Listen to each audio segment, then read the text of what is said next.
Como les comentaba, la clase de hoy día entonces es de una introducción, ya unidad nueva, terminamos con lo que viene siendo el módulo electivo, que es solo para este año, va a ser solo materia de tercero medio, que vendría siendo termodinámica, cinética y equilibrio.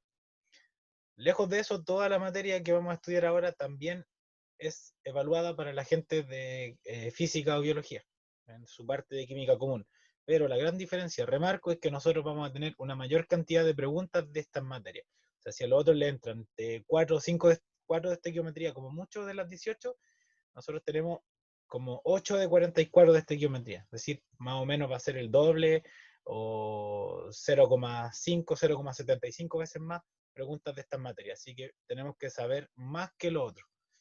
De todos modos, los PPT son prácticamente idénticos, ¿ya? Así que vamos a partir hablando un poquito del átomo. Esta clase, insisto, no es materia netamente PSU, PTU, pero igual sirve para entender otras cosas. Entonces, lo primero es el átomo. El átomo fue concebido como, por mucho tiempo, como el bloque básico que compone la materia, ya la materia que forma básicamente todo el universo, todo lo que ustedes ven, todo lo que estudian en biología, células, etcétera, está compuesto de átomos. Bueno, primero de moléculas, y las moléculas a su vez son un conjunto de átomos, ya lo vamos a ver. Pero a medida que avanzan los estudios, sobre todo con el boom científico y desarrollo tecnológico del siglo XX y ahora el XXI, se fueron demostrando la existencia de componentes más pequeños que el átomo. Entonces, átomo viene del griego, creo que varios han escuchado eso, que significa sin división. Sin, y tomos creo que era división o partir. Que fue, si no me equivoco, no sé si era Leucipo y Demócrates, no estoy seguro, pero creo que esos eran los filósofos griegos, no necesariamente filósofos, pero antiguos griegos que propusieron que la entidad básica de la materia era el átomo. O sea, de los griegos ya tenían esta idea de que todo está construido a partir de bloques simples. En realidad no es tan simple. Ya vamos a ver. Así que ese es el átomo, no hay mucho más que decir. Se ha ido reconstruyendo en base a evidencia científica, experimentos y nuevos modelos que han surgido. Como ya les decía, ya a finales del siglo XIX y comienzos del XX se fue demostrando que el átomo no era la unidad básica, sino que estaba compuesta de otras pequeñas cosas que llamamos partículas subatómicas o fundamentales. Eh, no les voy a preguntar mucho porque la verdad asumo que esto lo maneja casi todo el mundo que quiere estudiar ciencia o que ha pasado por el liceo hace poco. Las partículas subatómicas son el protón, el neutrón y el electrón. ¿Cuál es la gracia? En un modelo clásico de átomos, que es completamente falso, o sea, en la realidad es muy lejana a esto, pero sirve de aproximación, digámoslo así. Para mí también sirve que sea así, en base a lo que yo estudio, depende. Si van a ser físicos teóricos, van a dedicarse a la física de partículas, claro, esto no les sirve, es un insulto. Pero si van a estudiar ciencias de forma general, no tienen que saber más que esto. ¿Qué es lo importante? Que el átomo, como lo entendemos hoy en día, tiene dos zonas claras. Tiene un núcleo donde concentramos la masa, básicamente. O sea, le adelanto ya que la masa de un átomo está representada por los protones y los neutrones. Los electrones sí tienen masa, pero la masa es tan pequeña que es prácticamente despreciable. Se me viene a la mente que la masa del electrón, no me acuerdo si es algo por 10 a la menos 24 o a la menos 17, no estoy seguro. Pero imagínense, un 0,16 o 23 0 y un 1 gramos, muy pequeña masa. Estoy tirando números random, pero algo me acuerdo, es súper chica. En comparación con la del protón y el neutrón, o sea, es mucho mayor. Por eso vamos a definir en un instante el número másico como la suma de protones y neutrones, porque básicamente los electrones no aportan masa, ya de ahí viene. Pero lo importante es que en el núcleo se concentran solo protones y neutrones, y en el exterior, en algún lugar del átomo, tenemos electrones que tienen carga negativa. Entonces, recordar, electrones carga negativa se ubican en la periferia, en realidad no es que estén en una posición definida, ya vamos a ver, sino que puede estar en muchas partes. Es una probabilidad, o sea, como que el espacio es una distribución de probabilidad de dónde está el electrón. O sea, puede estar aquí con 80% de probabilidad, pero como son probabilidades, puede darse el caso, aunque sea muy chica, que esté, por ejemplo, por acá arriba. Entonces, eso es una idea un poco loca que tiene que ver con la mecánica cuántica, cosas que en realidad nadie entiende muy bien hasta el día de hoy, pero se saben algunas cosas. Y saber, bueno, curiosamente aquí el protón está con azul cuando suele ser con rojo, pero son solo colores, quédense con que el protón es positivo y el neutrón es neutro, como dice su nombre, ¿ya? Sin embargo, tienen implicancias muy importantes, como ustedes recordarán de la clase número 1, 0 que hicimos nosotros, que era química nuclear, es decir, todas las interacciones, emisiones alfa, beta, gamma, toda esa materia que quizá a la gente de cuarto le estén metiendo vía guías este año tan especial, viene de acá, viene de interacciones del núcleo. Como yo les dije, eso no va a ser evaluado en la prueba, entonces no nos vamos a meter nosotros mucho con el núcleo, más de saber que tiene cargas positivas y neutras, nada más que eso. Todo el resto de la materia, que son enlaces, cómo se reorganiza la materia, cómo se transfieren electrones, va a estar situado precisamente con esto, con los electrones, ¿ya? Así que son súper, súper importantes, por ejemplo, en reacciones donde se transfieren electrones, y eso tiene implicancias que en existencia de iones, pueden ser positivos, cationes, ya vamos a ver, y aniones, que son negativos, que van a empezar a interactuar entre sí y formar distintas sustancias que tienen distintas propiedades e importancias para procesos naturales, procesos biológicos, procesos geológicos, etc. ¿Ya? Así que los electrones son importantísimos. De hecho, el concepto de corriente eléctrica significa un flujo de electrones. Materia de física, electivo de cuarto medio, pero algunos se las pasan igual. Ya, para no irme muy en la volada, como ya me está pasando, vamos a definir algunos conceptos previos. ¿Ya? Uno abusa de los conceptos muchas veces, es decir, usa palabras para simplificarlos, pero en jerga como netamente estricta, uno lo aplica de esta forma. Decimos que un elemento es un conjunto de átomos del mismo tipo. En realidad, sí, está bien, porque es un conjunto de átomos. Si ustedes recordarán la primera clase que hicimos en vivo, hablamos de los isótopos, por ejemplo. Y yo les dije que los isótopos eran el mismo elemento siempre, como que tiene el mismo número de protones, por ende es el mismo elemento. Si tienes un protón, siempre vas a ser un hidrógeno. Ahora, puedes variar tu número de neutrones. Puedes tener 0 neutrones, que es el hidrógeno más común, un neutrón, que es el deuterio, que se usa bastante en los reactores nucleares, y el tritio, que es mucho menos común, pero sirve para la fusión nuclear en las estrellas, con deuterio, de hecho, para formar helio. Entonces, como pueden darse cuenta, hay distintos átomos que pueden ser el mismo elemento. ¿Ya? Eso me refiero con los isótopos. ¿Ya? Pero un elemento, hidrógeno, argón, los que ven en la tabla. ¿Ya? Eso creo que se entiende por sí mismo. Ahora, cuando yo junto más de un átomo, porque cuando hablo de elementos, generalmente están hablando del átomo, ¿ya? De este átomo en particular, del hidrógeno 1, del hidrógeno 2, del hidrógeno 3. Cuando ya unen, enlazan, esa es la palabra clave, enlazan más de un átomo, estamos hablando de un compuesto. En realidad estamos hablando de una molécula en términos generales. El término general es molécula, ¿de acuerdo? ¿Por qué? Porque la molécula, que aquí tenemos la molécula de hidrógeno, este es el gas hidrógeno H2, el 2 como subíndice, o esta es la molécula de oxígeno. Ambos son gases a condiciones normales de presión y temperatura. Cuando le hablan del oxígeno en la atmósfera, del hidrógeno en la atmósfera, le están hablando de esto, ¿ya? Generalmente son gases, nitrógeno, todo eso son N2, O2, H2, etcétera. Se refieren a esto. Y estas son moléculas, ¿ya? En este caso, esta molécula de hidrógeno está compuesta por dos átomos de hidrógeno, ¿de acuerdo? Esta molécula de oxígeno es una molécula, está compuesta por dos átomos de oxígeno. En cambio, la molécula de agua, porque es una molécula, está compuesta de tres átomos, dos de hidrógeno y uno de oxígeno. Entonces, de elemento o átomo individual pasamos a la molécula. Ahora, la molécula puede ser con átomos del mismo elemento o puede tener combinación de dos o más elementos. ¿Ya? En ese caso se llama compuesto. Entonces, si ustedes dicen que el oxígeno molecular es un compuesto, está mal. El agua es un compuesto y todas las que tengan más de un elemento es distinto. ¿De acuerdo? Y eso básicamente. Ya, esto lo saqué, esta slide, directamente de la clase 0, para remarcarle el concepto de número másico y número atómico, que es súper, súper importante. Como les dije, el número atómico indica el número de protones que tiene ese átomo, ¿ya? Siempre, por lo general, no, de hecho es un número entero, ¿ya? Nunca es con coma. En cambio, de repente hay un número que está es un número decimal, es decir, es 1,0, 35,5, por ejemplo, en el caso del cloro. Y ustedes se preguntarán, ¿qué significa eso? Bueno, ya lo discutimos, pero se lo repito. Ya, este es el número másico. Como ya les mencioné hace unos 3, 4 minutos, másico porque concentra la masa que tiene el átomo, o sea, protones y neutrones, ¿de acuerdo? Y este número tan extraño no es un entero porque se calcula como un promedio en función de la abundancia. Entonces, el ejemplo típico es el del hidrógeno, donde el hidrógeno que tiene un protón tiene 0 neutrones, ¿ya? Porque recuerden, el número de neutrones se calcula como la resta del másico, n más p, menos p, obviamente, que es el atómico. Entonces, este es el hidrógeno sin neutrones, con un neutrón, con dos neutrones. Ahí están sus abundancias porcentuales. Pueden sacar un promedio ponderado. Si no recuerdan eso, se va a ver en matemática después del 18. Y tienen la masa atómica promedio. ¿Ya? Les presento la tabla que vamos a usar en la prueba. Ya independiente de la ciencia que decidan rendir, van a usar esta tabla que tiene estos números. Y aquí le indican cuál es cuál.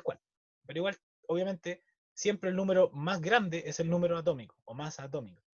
¿Ya? Esta masa atómica la vamos a usar harto en estequiometría, que es para calcular todo esto de la masa y de los moles y esas cosas.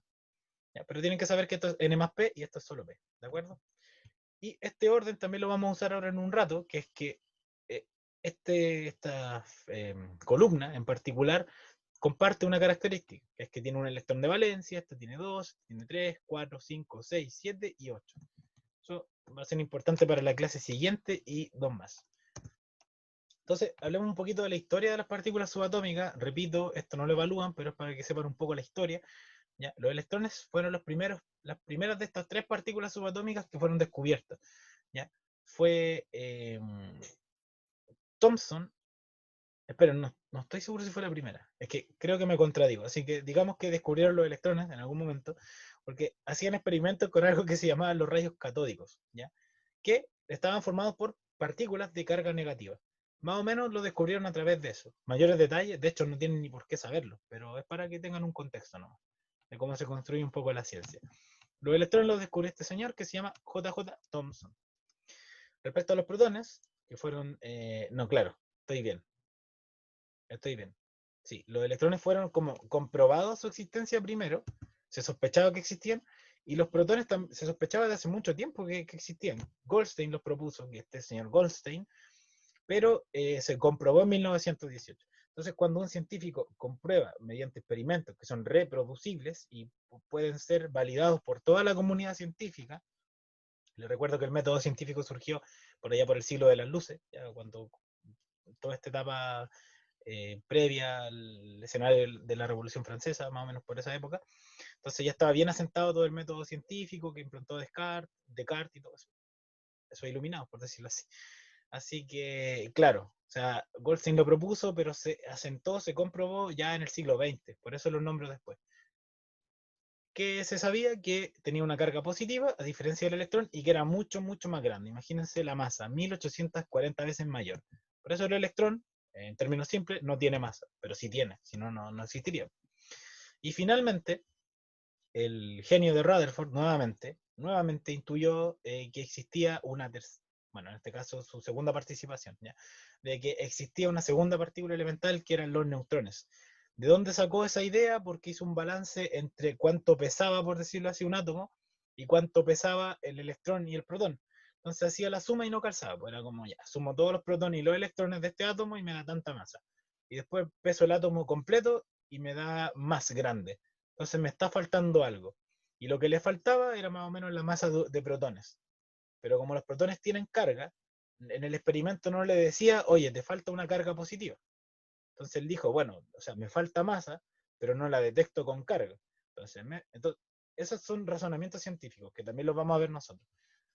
Él planteó una conclusión a partir de eso, de esos datos, de ese experimento. Dijo, entonces hay algo de masa similar al protón, pero sin carga. No lo detecto con la presencia de electromagnetismo. Así que ahí intuyó y postuló la presencia de los neutrones. Sin embargo, no pongo la foto de Rutherford porque el que probó vía experimentos su existencia fue Rutherford, que es el que está, perdón, Rutherford, Chadwick, que es el que está aquí, el Chadwick bueno, ya, por cierto, no el otro que conocemos, infame. Entonces, tenemos las tres partículas subatómicas, ya fíjense más o menos el año, en 1932 ya estaba comprobadísimo que estaba neutrón, protón, electrón. ¿Ya? Y de ahí en más empezaron a proponer quarks up, quarks down, bosones y tanta otra cosa que eso lo estudia la gente que es física pura. Ya, vimos las partículas subatómicas, pero antes de eso habían concepciones de cómo era el átomo, y ahí estaban los famosos modelos atómicos. El primero, yo siempre discuto, para mí este no fue un modelo como tal, pero hay gente que lo considera así. Fue el modelo atómico de John Dalton. Más bien son como postulados de Dalton, diría, más que modelos, porque a diferencia del otro científico, no lo sostuvo con una base tan fuerte experimental. Por eso muchos de algunos le dicen teoría atómica. ¿Qué es lo que propuso? Propuso, bueno, cosas que obviamente les digo, repito, no tienen por qué saber, pero es interesante tenerlo en cuenta, que todos los átomos del mismo elemento son iguales, y ahí se equivocaba porque ignoraba la existencia de los isótopos. Entonces, este postulado después se fue comprobando que no era tan cierto. Pero no quiere decir que esté, o sea, sí está malo, pero no quiere decir que sea penca su modelo. Ustedes tienen que entender que en ciencia los modelos se construyen y están adecuados a un contexto. Entonces, en su contexto era una idea revolucionaria y era una idea buena. Ahora que esté obsoleto es distinto. No significa que su trabajo fue completamente basura. Digo como, porque mucha gente dice, hoy no sabían nada. Pero claro, uno dice las conclusiones buenas cuando ya sabe la información. Bueno, quizás lo más importante es el postulado 3, que habla de que se forman compuestos cuando combinamos distintos elementos en ciertas proporciones. Le hago hincapié en que recuerden un poquito esto de aquí a harto tiempo, de aquí a mediados de octubre, porque esto precisamente es una de las leyes estequiométricas, que es la ley de Dalton, o de las proporciones múltiples, si no me falla la memoria con el nombre, ¿ya? Que propone que si tengo una dotación de ciertos átomos, ya puedo combinarlos en distintas proporciones, y por ejemplo, si tengo 1 de carbono y 4 de oxígeno, puedo formar CO2 y O2, o puedo formar monóxido de carbono, CO, por ejemplo, y ozono, que es O3. Puedo combinarlo en distintas proporciones, en números sencillos, y eso es interesante también. Eso, con el modelo de Dalton no hay mucho más que decir. Luego del de Dalton vino el de Thomson, que claro, fue el mismo que probó que existían los electrones a finales del siglo XIX, y propuso un modelo que se llama el budín de pasas, donde tenía una especie de esfera que era como el átomo, maciza, con carga positiva. O sea, él dijo, hay puras cargas positivas al medio, una cuestión maciza, no hay ningún espacio vacío, y al medio tiene incrustaciones que serían como las pasas del pastel, que eran los electrones. O sea, no, eso es lo que decía Thomson, pero no era un modelo muy bueno, visto en retrospectiva, porque no explicaba cómo interactuaban estas cargas negativas con las positivas. Solo decía que habían. Pero la gran gracia es que ya habla de cargas, siendo que Dalton hablaba de algo mucho más como abstracto. Ya este lo estaba aterrizando a un dibujo, a un esquema. Luego llegó Rutherford, que era como el pupilo, por decirlo así, el discípulo de Thomson, ¿ya? Y él mejoró el modelo de Thomson. Dijo que, claro, Thomson tenía razón, hay carga positiva, hay carga negativa, pero hay un espacio vacío entre medio. O sea, Rutherford tuvo el mérito de decir que el átomo tenía este núcleo del que ya hablamos, ¿ya? O sea, él demostró, mejor dicho, con un experimento muy interesante que ya vamos a ver, que efectivamente toda la masa estaba concentrada prácticamente en el núcleo, donde estaban las cargas positivas. Hasta este entonces no había comprobado que existían los neutrones, pero empezó a sospechar que existían, y decía que los electrones estaban por fuera, en una especie de órbita, quizá elíptica, pero no las definió muy bien. Por eso este modelo se llama modelo planetario, porque propone que los electrones orbitan, entre comillas, alrededor de un núcleo masivo, que serían los protones. Así como los planetas orbitan alrededor de un núcleo masivo, que es más del 99% del sistema solar, que viene siendo el Sol. ¿Ya? El experimento de Rutherford fue básicamente, a ver si aquí corre la animación. Creo que no. Ah, sí, por aquí. Espérense un poco. Va, qué raro, no me corre. No, qué extraño. Ya, bueno, tenía una animación, no corrió, pero no importa. El experimento era ese. O sea, él tomó una lámina de oro porque era muy, muy delgada, y él bombardeó con rayos que tenían carga positiva. ¿Ya? Entonces la idea era que si los rayos se desviaban, era porque chocaban con cargas positivas. O sea, positivo con positivo, desviación por repulsión electrostática. Todos sabemos que cuando acercamos dos imanes de polos positivos se repelen, ¿verdad? Entonces, él efectivamente Bueno, y ese es como el átomo clásico que uno visualiza, el que propuso Rutherford. Ya, a ver si esto corre. Ay, perdón.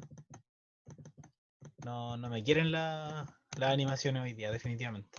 Bueno, entonces aquí está el experimento de Rutherford explicado en forma más sencilla, una fuente de partículas positivas, y las que se desvían o rebotan precisamente son porque chocan con otras cargas positivas. Entonces él dijo, vale, esta lámina entonces está constituida por protones, o por algo con cargas positivas. ¿Ya? Pero solo de 100.000 partículas, solo una chocó, o sea, una como que se devolvió, pero el resto pasó de largo y prácticamente ni se desvió. Por lo tanto, concluyó que mucho espacio era vacío, porque pasaban de largo, y las que se desviaban o rebotaban eran muy pocas. Entonces, la probabilidad de que choquen el positivo con lo positivo que hay en la lámina es baja. Entonces ahí concluyó que hay un gran núcleo y lo que ya les conté. No hay mucho más que comentar de eso. Y después llegó el discípulo de Rutherford, como el nieto de Thomson, científicamente hablando, que era Niels Bohr. Y Niels Bohr propuso ya ideas un poco más raras, porque él empezó a mezclar lo que se llama la física clásica con la física más cuántica, que eran dos ideas que nunca conversan, de hecho hasta el día de hoy tienen su encuentro. Y como dato, Bohr fue gran enemigo científico de Einstein. De hecho, todas las ideas como revolucionarias que propuso Bohr, Schrödinger y otros más, Einstein como que les tiraba eh, ¿cómo se llaman estas cuestiones? Paradojas para como ridiculizar su argumento. Entonces siempre se tiraban paradojas de uno al otro, se tenían bien mal en ese sentido. Pero al final los dos tenían razón en cierto modo, porque todo lo que modelaba Einstein era como para grandes escalas, y todo lo que hablaba Bohr y otros científicos mecano cuánticos hablaban y operaban en el mundo cuántico, es decir, más chico que el protón o más o menos a la escala del electrón. ¿Vale? ¿Qué hablaba Bohr? Bueno, definió órbitas circulares, o sea, tomaba la idea de Rutherford, pero se mojaba el potito un poco más, por decirlo así. Dijo que los electrones ocupaban órbitas definidas. Eso está malo, pero para su contexto fue algo bastante avanzado.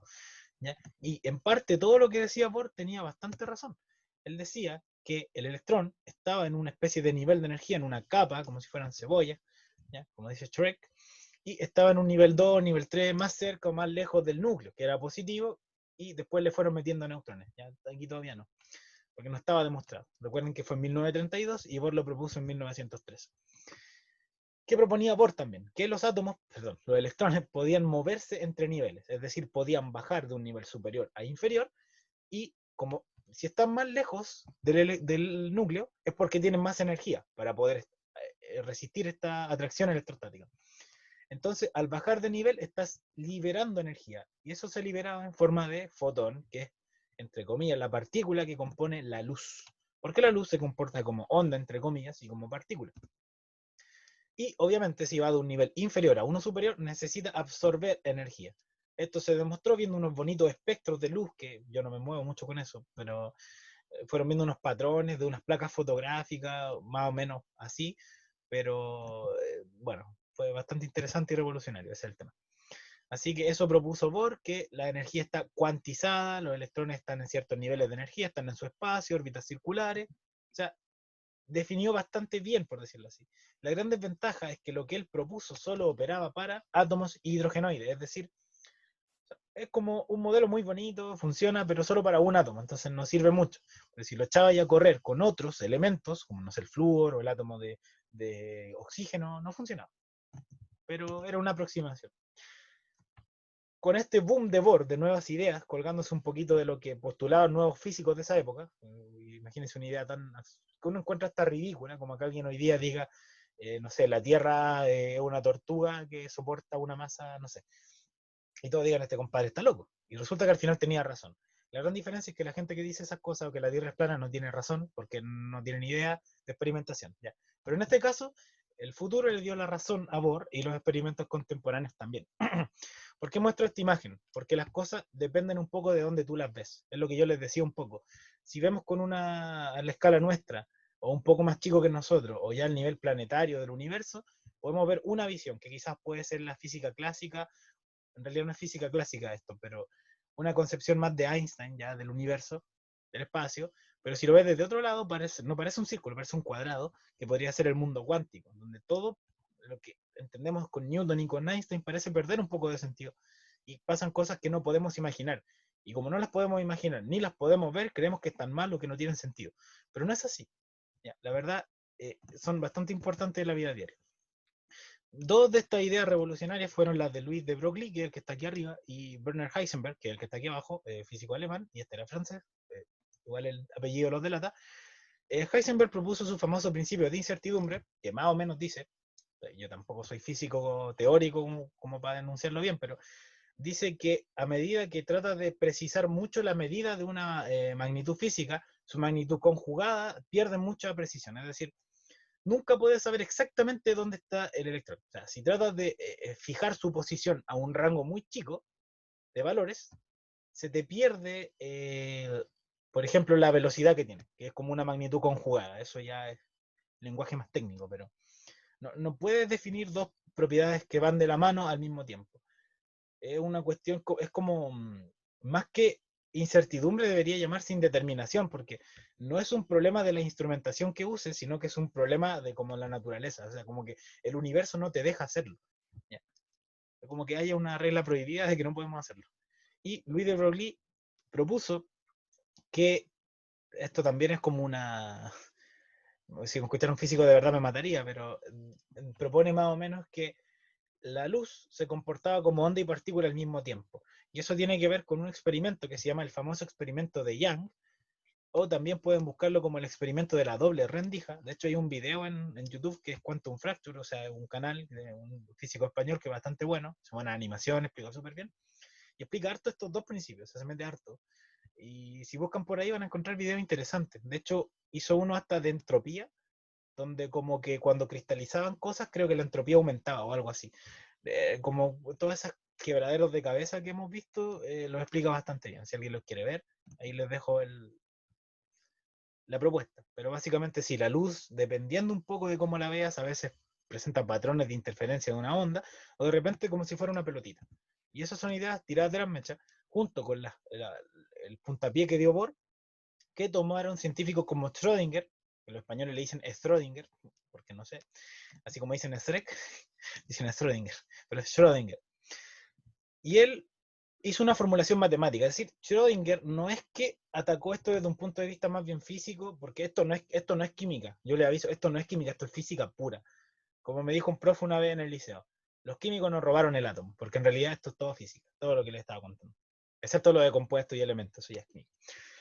Y para terminar un poco este tiradero de mechas, que es todo este nuevo modelo del electrón y del átomo en particular, Schrödinger propuso una ecuación de onda, que son unas cuestiones que necesita derivadas integrales, pero a nivel Dios supremo para entenderlas. O sea, yo llevo bastante experiencia en eso y aún así me cuesta un poco entender cómo calculo estas cosas. Son ecuaciones se llaman en derivadas parciales y cosas mucho más complicadas.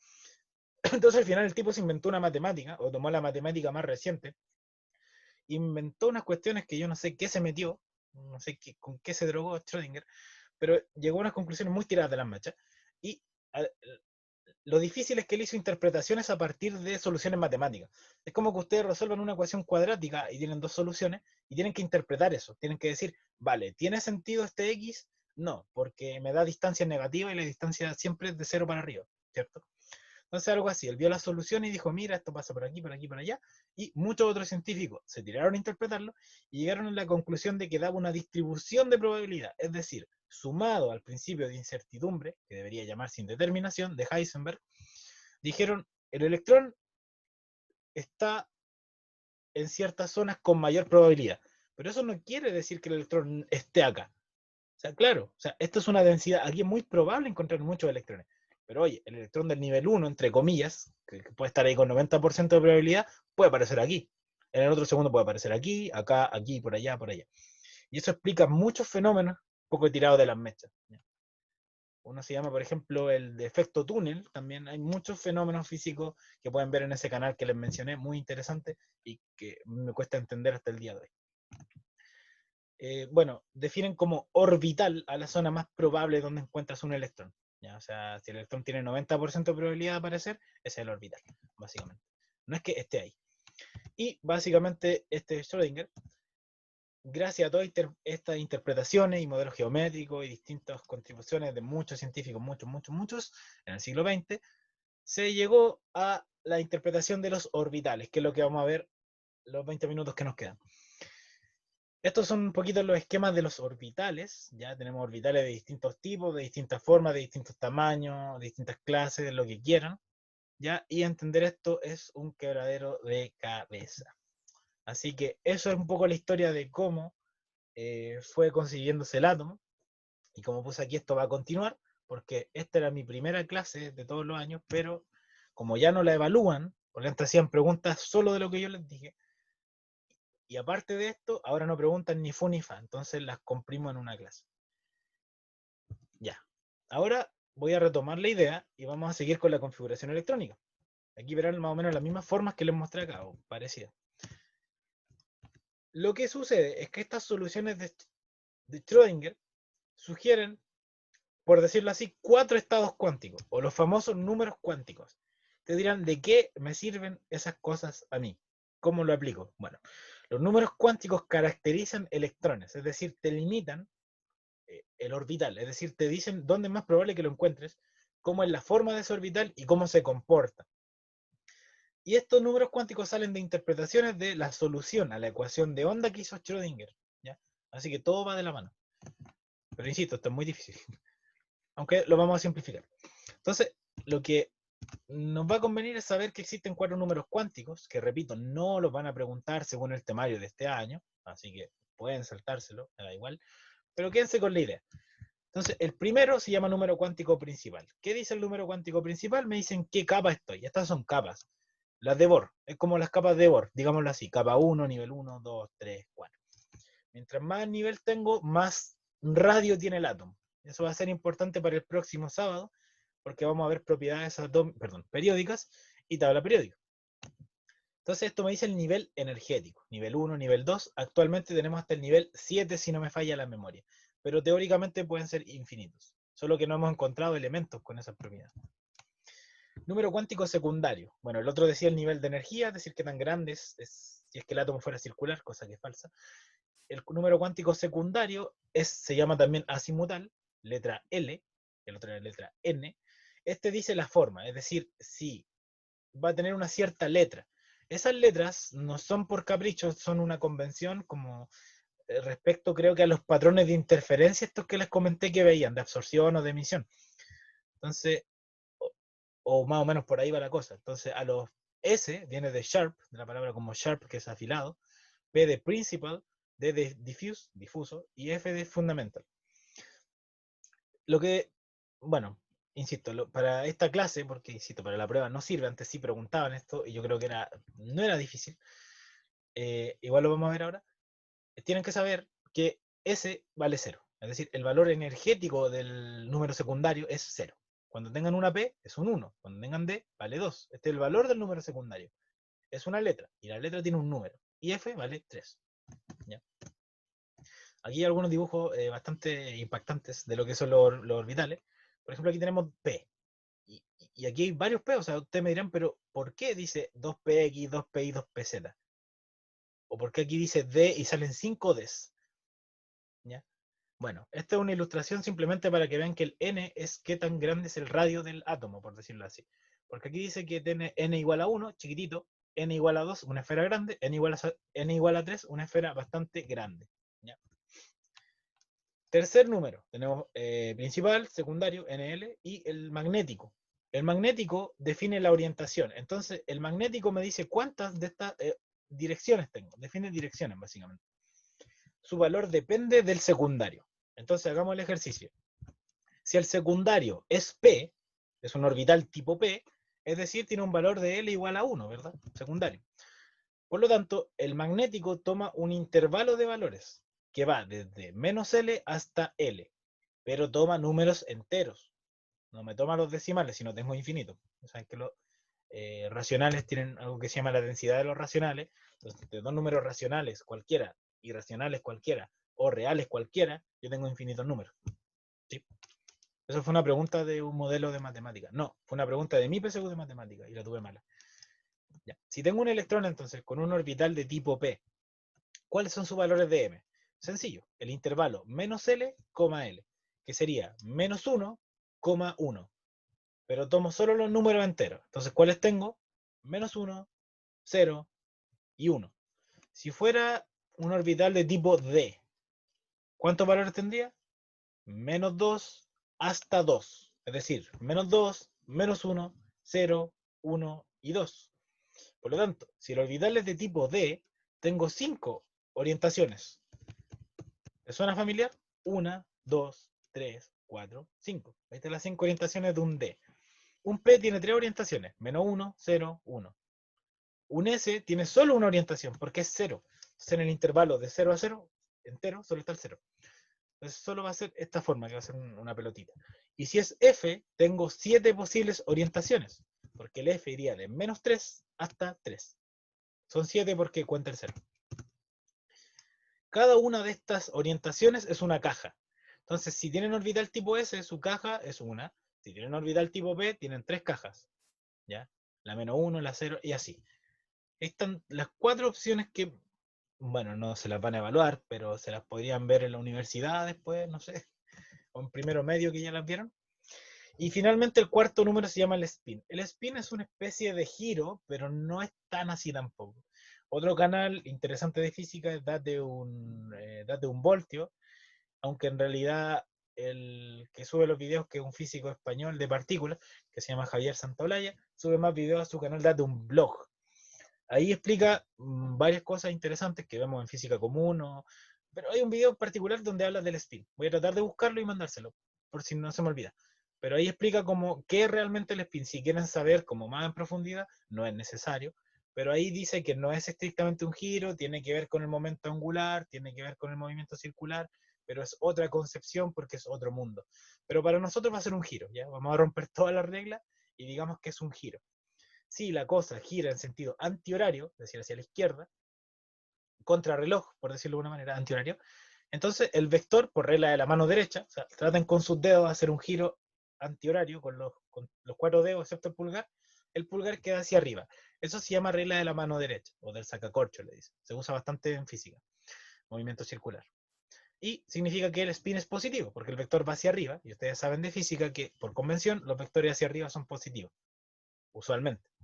Y este número viene de la clase que es el electrón, porque hay algo que se llama el modelo estándar de partículas, y ustedes tienen distintas clases. Yo no me las sé de memoria, pero creo que está la familia de los bosones y la otra es de los fermiones, no estoy seguro. Y una tiene números enteros y la otra tiene decimales o fracciones. Entonces ahí estoy tirando un poquito a la piscina, pero los electrones siempre tienen un medio. Entonces lo que cambia es el signo. Ahora, si ven no sé, no me acuerdo los nombres de las otras, pero algunas tienen 3 medios, por ejemplo. ¿Ya? Pero esto es un medio porque son electrones. Son fermiones, de eso estoy seguro. Y entonces, si el giro es antihorario, va hacia arriba positivo, y si es horario, va hacia abajo negativo. Entonces, es más un medio o menos un medio. ¿De acuerdo? ¿Cuál es la gracia del spin? Diferenciar electrones. Recuerden que estas características, los 4 números, son únicos para cada electrón. O sea, no hay electrón que repita estos 4 números. Puede tener los primeros 3 iguales, pero el spin cambia. ¿Ya? Si no entendieron muy bien la materia, o lo que está escrito por mi cuenta, les dejo aquí unos pantallazos de una presentación de un profe que me hizo el año pasado, que tomó un curso de química aplicada a ingeniería en minas, a pesar de que estudió geología. Y el profe hizo estas presentaciones y ahí pueden ver un poquito cómo lo hacía él y las formas que yo les dije. Entonces estas 3 láminas como que explican o resumen lo que ya discutimos nosotros. ¿Ya? Ya, ¿cómo vamos hasta ahora? Sé que es un poco jalada la clase, pero no entra. Tengo una duda. Dime. Eh, un electrón no puede tener los cuatro números iguales, ¿cierto? O sea, dos Exacto, electrones no pueden tener. exacto. No pueden. Siempre van a diferenciarse en uno, por lo menos. Que usualmente es el spin. Ya vamos a ver. Y de hecho eso es un principio. Eso se llama el principio de exclusión de Pauli. ¿Ya? Que también lo vamos a ver ahora en 5 minutos más. Así que sí, no pueden repetir los 4 números cuánticos. Y de hecho, eso era una pregunta de un modelo oficial de hace como 3 años, pero la sacaron este año. Y encuentro absurdo que saquen esta materia, estoy bastante molesto, que saquen esta materia de evaluarla, porque de todos modos, ustedes tienen que estudiarla para entender enlaces o entenderlo más fácil. Entonces, como, no sé, pues que en matemáticas te dejen de evaluar números complejos, pero igual te preguntan por números complejos cuando te hablan de ecuación cuadrática y tienes que ver el discriminante. Entonces, como, o sea, te hacen estudiar, pero no te preguntan por eso, como wow. En fin, esa era mi esquina. Ya, entonces, aquí vamos a entrar quizás a lo más complejo, que es la configuración electrónica, que es esta tabla que me imagino que habrán visto en primero o les suena, que tiene un cierto orden. Yo creí que se leía de arriba hacia abajo, dije, ¿por qué yo no hago 1S2, 2S2, 3S? No. ¿Por qué? Porque esta tabla denota energía. No voy a entrar en mayores detalles, pero para respetar el principio de mínima energía, que quiere decir que los electrones se ubican alrededor del núcleo, ocupando las posiciones menos energéticas primero, tienen que seguir este orden. Es decir, primero tienes que estar en el nivel 1 y ocupar los orbitales S. El orbital S tiene, como es una caja, ya vamos a ver que una caja, que es un orbital, tiene como máximo 2 electrones, es su capacidad. Entonces, 2 es la capacidad máxima. Luego, te pasas al nivel 2, en el nivel 1 no hay más orbitales, y en el nivel 2 tampoco hay más orbitales, solo tienes un orbital tipo S y máximo 2 electrones. Después te pasas al nivel 2, o sea, perdón, sigues en el nivel 2, pero te encuentras con orbitales de tipo P. Como el orbital de tipo P tiene un número, número magnéticos menos 1, 0 y 1, tiene 3 orbitales. Cada número magnético es un orbital, cada caja. Entonces, como el P tiene 3 cajas, puede tener 6 electrones. Son 2 electrones por caja, ¿cierto? 2 por 3, 6. Por eso siempre es P6. Luego pasó al nivel 3S2 y así sucesivamente. O sea, es una razón energética. ¿Por qué se llena en diagonal? Y lamentablemente uno se lo tenía que aprender de memoria, completo hasta el 8S2 que falta acá. Pero ustedes no tienen por qué sabérselo. Ya en la próxima clase les voy a mostrar la técnica que uso yo, pero no es necesario. Entonces aquí les doy un ejemplo de una configuración que es 1S2, siempre siguiendo este orden, 2S2, 2P6, 3S2. Ojo, no siempre ocupan estos números, sino que de repente quedan en 2P3, quedan en 2P4. O sea, no es necesario que esté completo este, ¿ya? ¿De acuerdo? O sea, depende de cuántos electrones tengo. ¿Ya?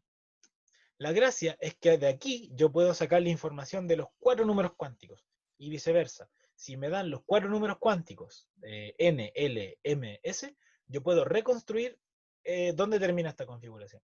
Y eso es lo que vamos a ver a continuación. Entonces esto es lo que a uno le enseñan en primero, o en realidad no le enseñan tan bien, que les dan una configuración.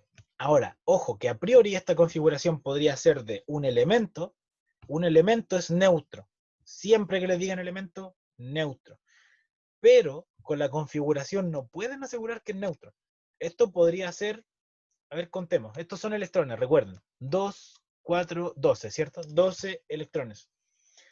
Ahora, yo les podría decir, si esto es un elemento neutro, entonces si hay 2 electrones, hay 12 protones, ¿cierto? Cargas negativas balanceadas con positivas. Como tengo 12 protones, porque asumo que es neutro, significa que el número atómico es 12. Y el número atómico 12 es característico del magnesio. Entonces podría decir, este es un átomo de magnesio. Pero ¿qué tal si este era un átomo de nitrógeno al que le quité 2 electrones? Podría ser también, ¿por qué no? El nitrógeno tiene 14, y si le quito 2, quedan 12, que es lo que está acá. Entonces, la configuración no te dice qué es. Esa es lo que yo le remarco. ¿Ya? Insisto, todas eran preguntas que antes hacía. Yo le aviso que no entra, pero se los tengo que pasar. Ya, entonces contamos cuántos electrones hay. 12. Ahora me preguntan, ¿cuáles son los 4 números cuánticos del antepenúltimo electrón? La pregunta es, ¿cuál elijo? ¿El 3S2? ¿El 3S1? ¿El 2P6? ¿El 2P5? ¿El 2P4? ¿Cuál es el antepenúltimo?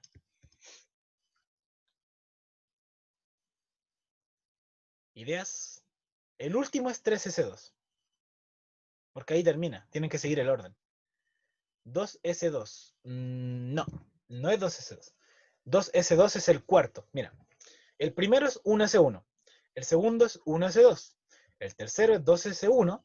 El cuarto es 2S2. El quinto saltas. 2P1. El sexto es 2P2, ¿cachai? Y así. Séptimo 2P3. Octavo 2P4. Noveno 2P5. El décimo es 2P6. Entonces, en este caso, bueno, el onceavo 3S1, el doceavo 3S2. Entonces, el antepenúltimo sería Ya, el último es 3s2, el antepenúltimo es 3s1, y antes del penúltimo, antepenúltimo, tengo que pasar al 2p6. Entonces me están preguntando por el 2p6. ¿De acuerdo?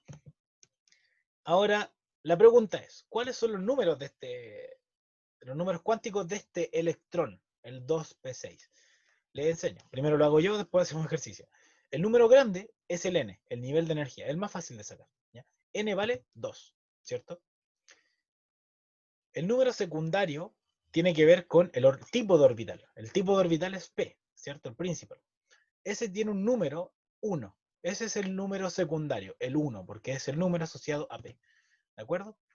Y el magnético, recuerden que es el intervalo menos L a más L, es decir, de menos 1 hasta 1 contando los enteros, perdón. Entonces el magnético es, y aquí viene algo que no le expliqué, el magnético puede ser menos 1, 0 o más 1, ¿de acuerdo? Entonces yo tengo esas opciones de magnético, pero tengo que elegir uno. La pregunta es, ¿cómo sé cuál de los tres es el número magnético? ¿Menos 1, 0 más 1? Y ahí viene la respuesta. Hay que usar un principio, que por alguna extraña razón lo puse al final y no ahora, me equivoqué, que es el principio de máxima multiplicidad de Hund. ¿Qué es el principio de máxima multiplicidad de Hund? O también del autobús, le dicen por ahí en internet. Que te dice que los electrones entran a estos orbitales, recuerden que en cada caja caben dos, pero no es que yo llene uno arriba, uno abajo, uno arriba, no, no. Primero entran todos semi completando las cajas. Es decir, el primero entra así, el segundo así, el tercero así. ¿De acuerdo? Entonces, si fuera 2p3, yo diría, este es el 2p1, este es el 2p2, este es el 2p3. ¿De acuerdo? Entonces, si fuera un 2p3, el magnético sería más 1. No sé si me explico. Pero yo quiero el sexto, cuarto, quinto, sexto. Aquí está el que quiero. Entonces, el magnético es más 1 porque aquí cabe el que yo quiero. ¿De acuerdo? Así lo enseñan en la media.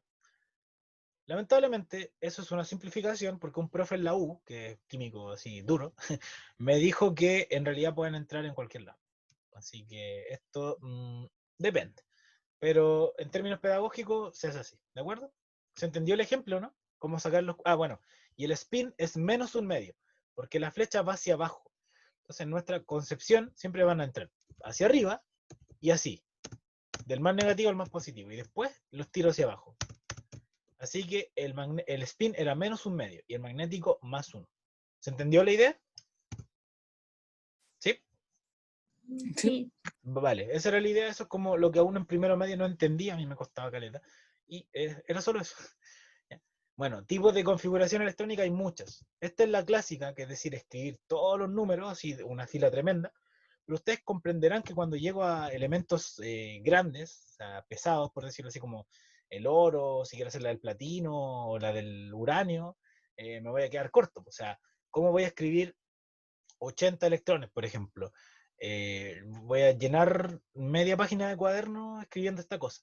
Entonces, hay distintos tipos de notación. Una más clásica se llama la notación condensada. Es decir, en la notación condensada yo escribo la configuración que tengo y recorto hasta el gas noble más cercano.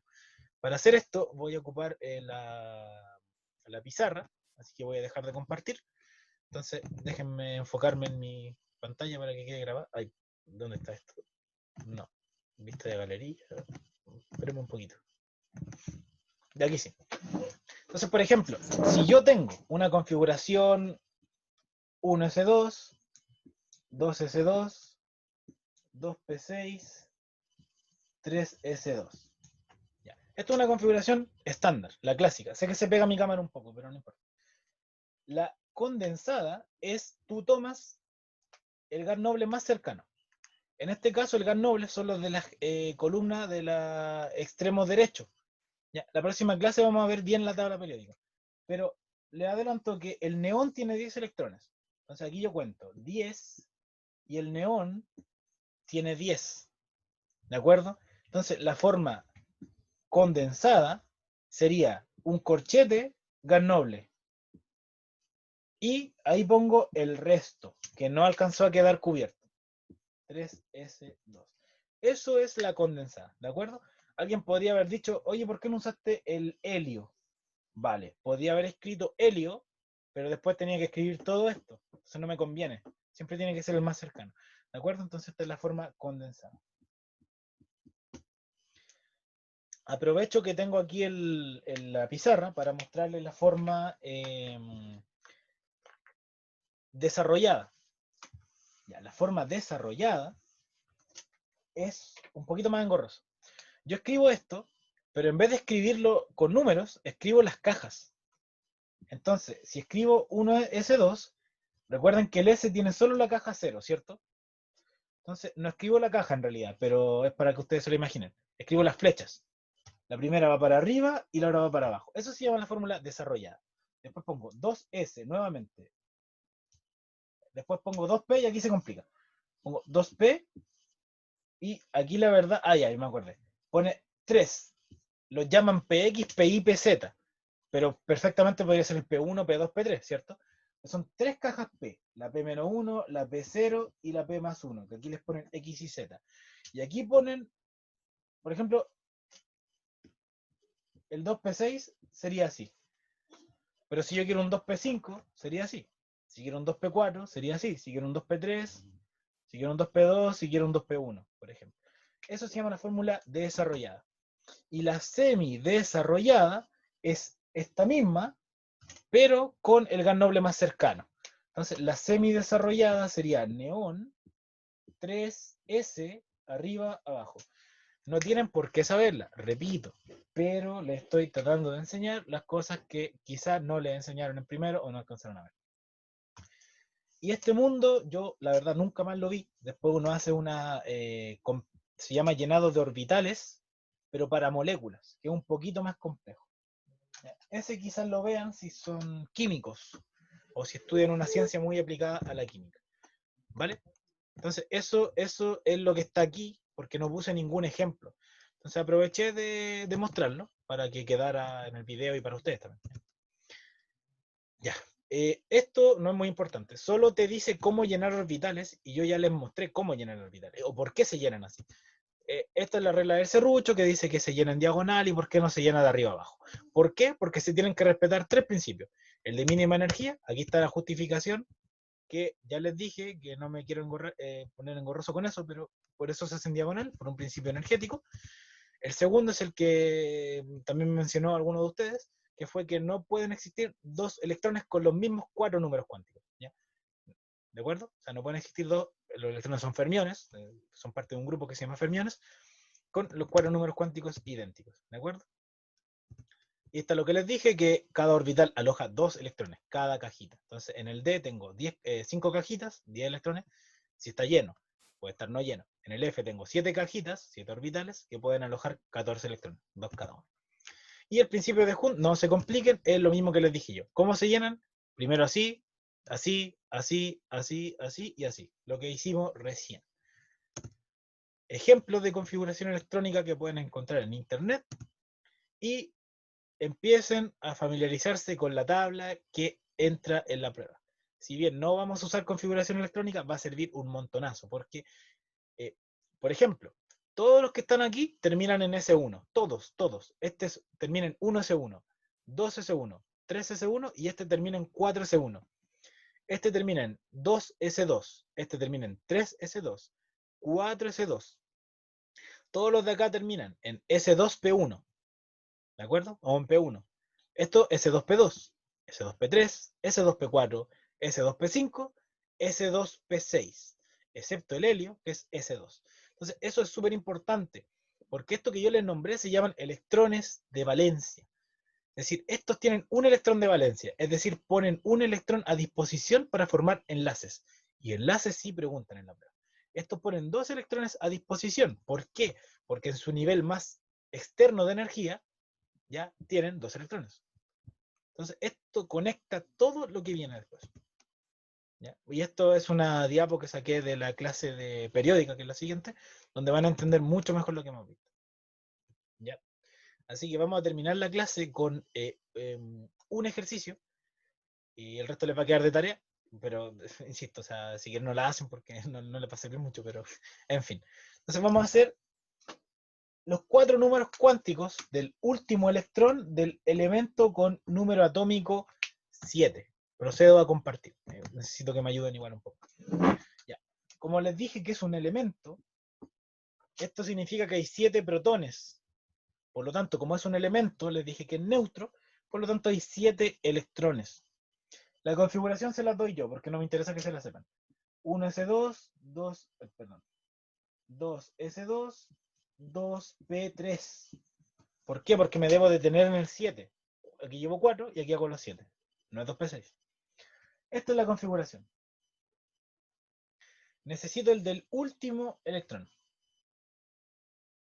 2p3. Si fuera el penúltimo, 2p2, el antepenúltimo, 2p1, etc. Con esta información, ¿cuáles son los 4 números cuánticos? Primero, ¿cuál es el n, el principal? 2. Muy bien, 2. El segundo nivel de energía. Spoiler, el nivel de energía es la fila de la tabla periódica. Las que van horizontales. El número secundario. ¿Qué letra es? P, entonces vale P1. 1. 1, muy bien. El magnético. Bueno, tengo 3 opciones, estamos de acuerdo, ¿no? ¿Sí? Menos 1 sale menos 1. Exactamente, porque va el intervalo menos 1 más 1. Perfecto. La pregunta es ¿cuál es? Tengo que llenar. 1 positivo. Exactamente, porque primero parto hacia arriba, el 2, el 3. Y aquí terminé. Entonces cae en el orbital en la orientación más 1. Y el spin sería más Un medio. más un medio porque va hacia arriba. Muy bien. Exacto. Por la regla de la mano derecha, esto es lo que yo les decía. A ver si. Aquí. Que si giro así, el pulgar queda hacia arriba, por eso es positivo. Si yo hay horario, queda negativo porque va hacia abajo. Así que sí, es más 1. Muy bien. Esos son los 4 números cuánticos. También pueden hacer el ejercicio inverso, que sería esto, y encuentren el de acá. Eso quizás lo vean en la U, quizás no lo vean en la U, pero explica muchas cosas. Así que les quedan los otros 3 de tarea, la verdad, bastante sencillo, no tan necesario hacerlo, pero esto que está aquí es cómo lo aplicaba. Entonces les quiero mostrar el minuto que me queda, porque yo, según mi reloj, 58 minutos 50 segundos. Y quiero hacer una hora, ¿no? Así que esto que está acá es una configuración. ¿Qué es lo que hace uno? En la configuración ven el nivel de energía más grande, o sea, el último, y de aquí para adelante cuentan todos los electrones. Error típico de la gente. ¿Qué hacía? Cuenta solo del P. Y la jodan. No, son 4, porque ahí parte el nivel 2. 4 electrones de valencia. ¿Qué significa esto? Que tiene 4 electrones disponibles para formar enlaces. Por ejemplo, esta es la configuración electrónica del carbono. ¿De acuerdo? Pero tiene los mismos electrones de valencia que el azufre, por ejemplo. ¿De acuerdo? Entonces lo que importa es el grupo, es decir, cuántos electrones de valencia tiene. 4. Entonces está en la cuarta columna de izquierda a derecha. Para esto sirve la configuración.